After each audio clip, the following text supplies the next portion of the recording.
पिला माने समय वर्तमान एडवांस रे चली से आमको मध्य एडवांस होबाक पड़ो। मोर अर्थ या होची आमको नॉर्मल इंग्लिश सांगरे एडवांस इंग्लिश मध्य शिखिबाकू निहाती पड़ो। नॉर्मल इंग्लिश माने जो इंग्लिश रु बा जो सेंटेंस रु आमको तार करेक्ट मीनिंग जाना पड़ी थाए, जो सेंटेंस रु आमको करेक्ट मीनिंग जाना पड़ी थाए आमे ता को normal English.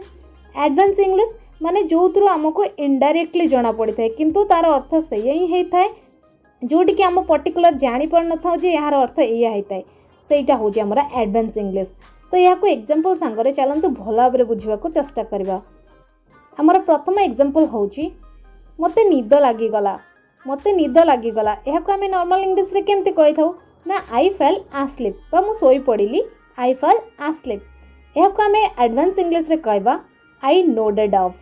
I nodded off I fell asleep माने एथरो हमको पर्टिकुलर मीनिंग जाना पड़ची किंतु एडवांस इंग्लिश रे आमे जदी कहूचे आई नोडेड ऑफ एथरो पर्टिकुलर मीनिंग जाना पड़नी जे मु सोई पड़ली बा मते निद लागी गला किंतु एटा एडवांस इंग्लिश रे आमे कहि थाउ एहार मीनिंग एया ही हेताय। देन हमर नेक्स्ट एग्जांपल होची तमे केमिति अछो। आमे एटा प्राय कहि थाउ how are you in normal English but आमे जदी एडवांस इंग्लिश रे कहबा को चाहबा ताहाले आमे कहबा how is it going. How is it going मु पूरा फिट और सुस्थ अछि। यह को आमे नॉर्मल इंग्लिश रे कहबा I am fit and healthy. I am fit and healthy यह को आमे एडवांस इंग्लिश रे कहबा I am fit as a fiddle. I am fit as a fiddle.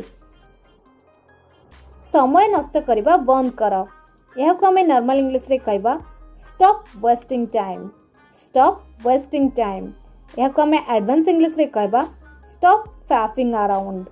Stop fapping around तुम्हें ध्यान देबा उचित यह को आमे नॉर्मल इंग्लिश रे कहबा you should focus. You should focus यह को आमे एडवांस इंग्लिश रे कहबा you should keep you I on the ball. You should keep you I on the ball यार अर्थ या नुह जे बॉल ले तुम आखि पुरेब यार अर्थ होता है तुम आखि माने करेक्टली तुम फोकस रहिबा दरकार कौन सी काम उपरे।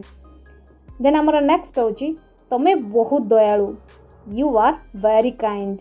You are very kind normal English रे आमे कहबा you are very kind. Advance English रे कहबा you have a heart of gold.